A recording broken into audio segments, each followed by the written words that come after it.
Olá, hoje estou em KIA Rio. Neste vídeo, vou mostrar como encontrar e redefinir as informações do Flip A e Flip B.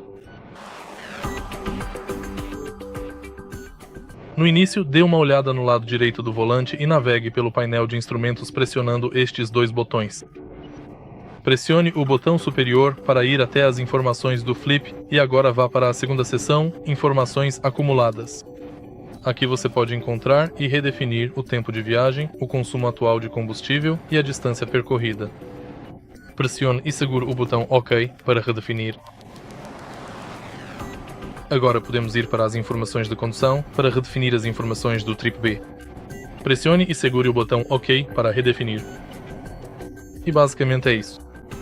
Se você achou este vídeo útil, por favor, deixe seu like, comente e se inscreva no canal.